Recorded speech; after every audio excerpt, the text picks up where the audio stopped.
Hi, I'm Tom at Ledgemere. Still have my Justin Rhodes apron on. I've been working up in the room over the shed, casing in those windows. There's a couple ways this could be done. Generally, if I was going to put a windowsill in the house, I would have made an ear come over. That would have been, so when the trim board comes down this way, you really want this ear to stick out past the trim board. But where this is on the floor, I'm going to have the trim board come down to the floor, and then the mopboard has to be here. So, but I have to put this on first, and then this. I thought about this way with it coming to it, but the only way that it's going to look right is this way. So I need to go get some 1x4s ripped out, and then this window will be done, and I can go do the next one, which is over here. So that'll be the next one. Every once in a while you get into a gnarly board that's difficult to cut, and when that happens, just pull the board out. Otherwise you'll bind the saw up and trip the breaker, and it's a whole thing.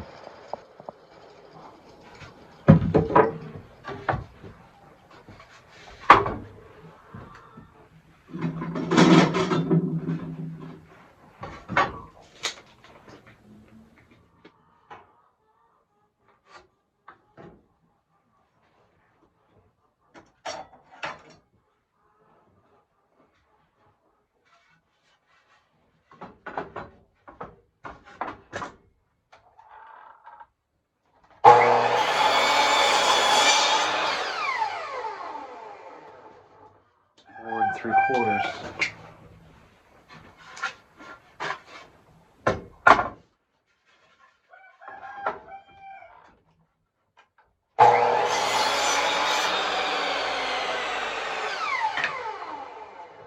Have like 3/4 of an inch or an inch overhang on the top of that. I also have to 1:1 goes on the right, if I remember. But I'm going to run up and go check and make sure that I don't cut the wrong. I have to cut a notch out of both of these, but I want to go up and just remeasure real quick and make sure I do that right. So I'll be right back. I actually was reading a lot of these forests where they grow pine or spruce for 2x4s. It's a monoculture, meaning they've clear cut everything out, and then they just plant a whole bunch of the same kind of trees in there, which has its own set of problems. But they've made it so that the trees grow so fast that they aren't really that rugged anymore. The growth rings are wide, and then the wood's just not that durable, which is unfortunate.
I gotta trim the windows now. I've got the inserts done, and so all the casing's done, and now I gotta do the trim part. And so I wrote down my numbers again.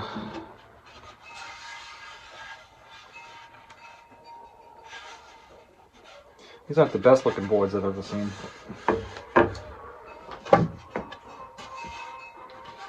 Looks like yellow pine to me. Usually we have white pine, so I don't know where this yellow pine came from.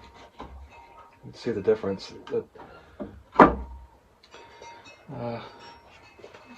See, this is white pine, eastern white pine. This really looks like yellow pine. It's heavier, and I think yellow pine is more of a southern thing. I don't really hear about it too much up here. So it's probably just a board I had from somewhere else. I don't know why I would have it, but I do. So I have to make one 32 inches and one 33 3/4. And like I've mentioned before with old houses, nothing anywhere is consistent because all they did when they built the house was just take a log and square it off a little bit and call it good. So the first thing I do is just make sure it's kind of square before I do anything with it. It's fine. So 32 inches.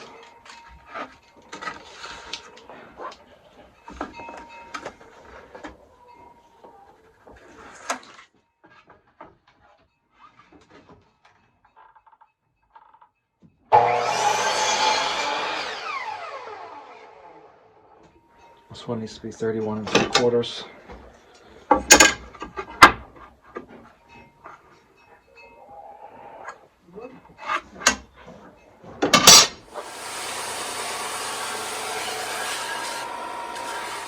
There comes a point when your hands get so cold that when you do the push or the touch screens, it doesn't work anymore. Like it's like taking a stick and putting it on there. It doesn't do anything.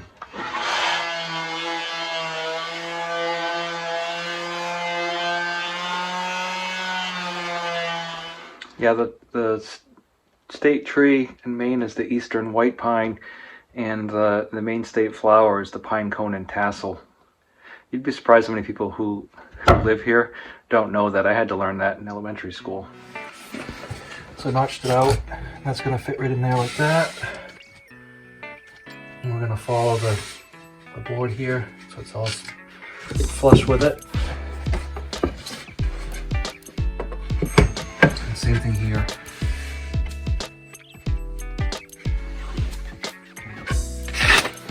So start some nails in it.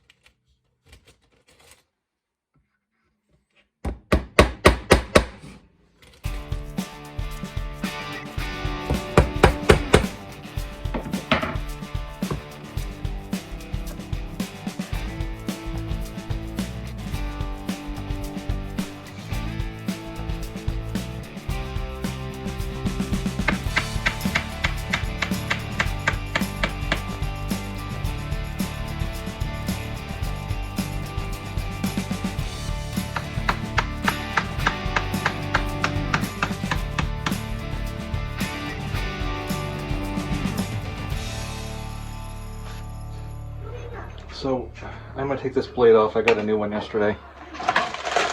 This is a 10-inch. This is really for a skill saw. I need one 34 3/4 and 34 1/2, 1x4.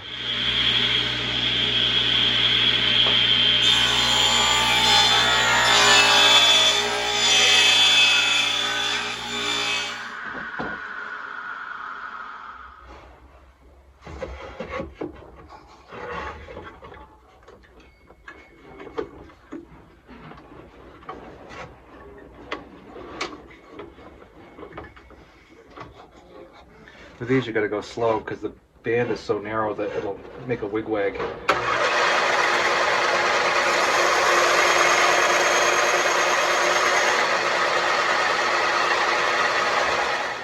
Alright, that fit perfectly, so I'm gonna transfer that to this side, and I'm sure this is the good side, so I'm gonna flip this over to be a mirror because that sill sticks out a little bit. Alright, so I'm going to make a mirror image. I'm just going to trace this notch. And then I'm going to do the same thing I did last time, but now I have to because I can't make the board go through the bandsaw over here because the neck is there, so I have to transcribe this to the other side.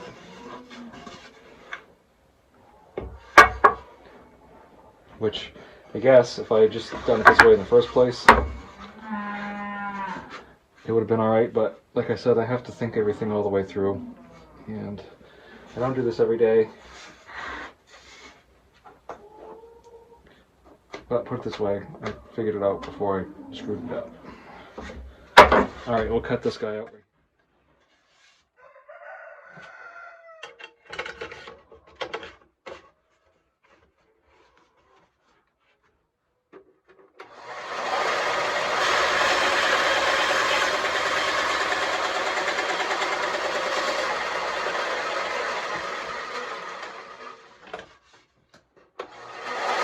So I have my two uprights. I'm going to sand these, bring them up.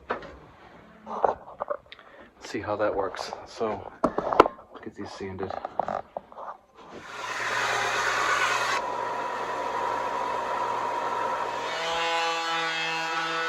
Alright, hopefully you can see this okay. So this is my longer one. It's going to go here.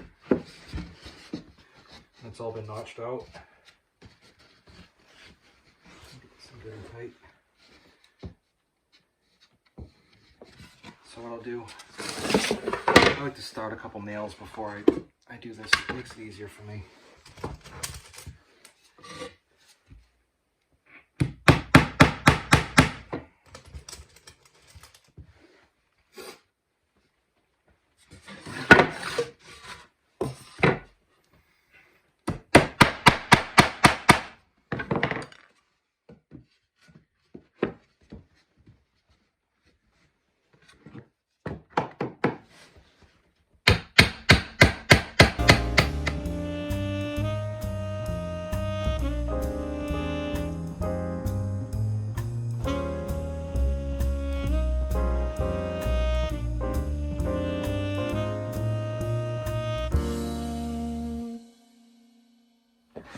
I know probably some of you are wondering why I don't just bring my saw up here. Well, she's painting while I'm doing it, so I don't want to get dust all over the place, and literally it's only like 50 steps.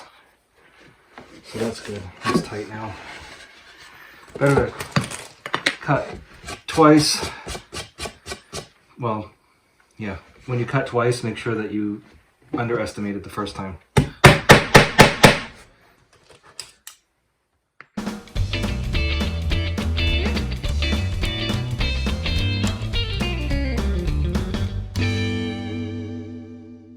Careful too when you start doing this, because if you cut and put nails in there and they start going this way, next thing you know, you got a nail sticking out of the side of that, and then you've got a real problem, because when you pull the nail out, you still got a hole and it's going to look pretty nasty. If you're painting, you can probably fill it in a little bit, but if you're putting poly on it like I'm going to do, there's really no way to hide it. You can use wood filler, I guess, but it's a whole lot of work, so just be careful when you put your nails in. Now the top board, I think, if I remember the rule of thumb,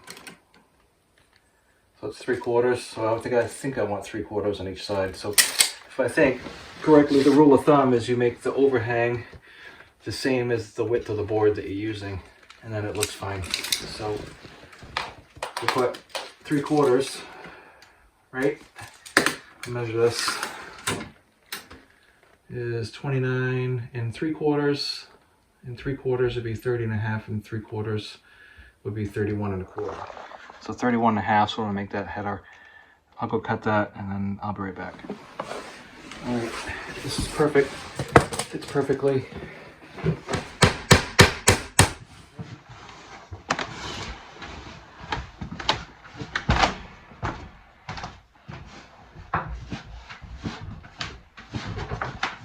When you sight down your saw, you'll see there's a zigzag that goes to the left, to the right, and so you want to make sure you measure to the right, because that's going to be the short side of your board. So you want to make sure that you measure on the inside of that, because if you measure on the outside, then your board will be longer. So always measure to the inside. I kind of like working with wood. Once I get going, I do pretty well, I guess. But because I can smell the boards when they're sawed, and it has a good smell to it. But it reminds me of being a kid and being around my dad. So 31 1/16. Lucked out because it's just on this side of you know, on the good side of that knot. Behind the saw, sometimes you'll end up, you know, being a 1/16 of an inch too short. And a lot of times it doesn't matter, but a lot of times it does. So I always tell them, put the line where you want it, the end of the board to be, and then cut just to the waist side of the line, and that way you can always take a little bit more off. You can always shave some off, but if you cut it too short, then it's no good. And the 5-inch one, which is this one.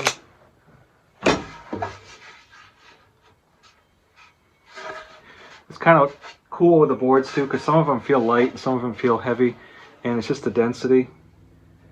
And without getting into it too much, it's just the way the growth rings are. So if they have big rings, like when you look at the growth rings on the tree, you can see these ones right here, they're kind of far apart. Then they're in tight here. And then this one right here, they're way far apart. All those growth rings are, and so this one's a lot lighter. Right, so this one, 5-inch 31. This side's got a ding in it, so a lot of times too, when you get boards, if you're not sure, like I've mentioned before, when you get them from the lumberyard, they're usually cut square, but sometimes they're not. And when you're in something where every 1/16 of an inch matters, and you got a bevel on it, then it's not going to come out right. And then when you go back to square it off, now your board's too short.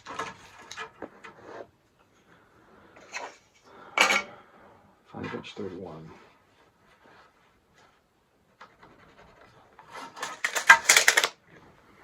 The window, I didn't have much for a header, so I had to build it downward from where I could find something solid to attach to, and then attach the finish board to that header that I built.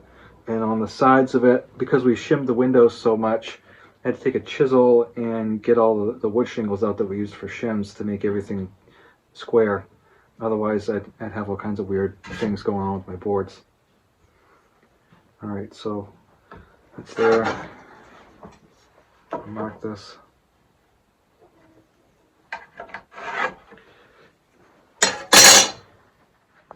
My wife says my accent is thicker sometimes and sometimes not, and I think that's true in a lot of parts of the country. When you get around people who have a thicker accent, like a lot of my family members have a really thick accent, and so when I've been around them a lot, I pick it up. And everywhere I've been down south and been with people in the military, and they had a non-dialector, and then they were around their family and they came back and their accent was back, which it's kind of cool because we kind of emulate the person we're around, you know. I think that's just the way that we bond with other people. But it's interesting. So anyway, I'll cut this one.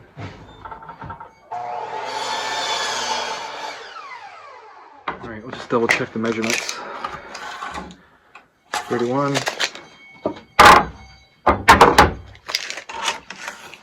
31 1/16. This should work. Let's go check it out.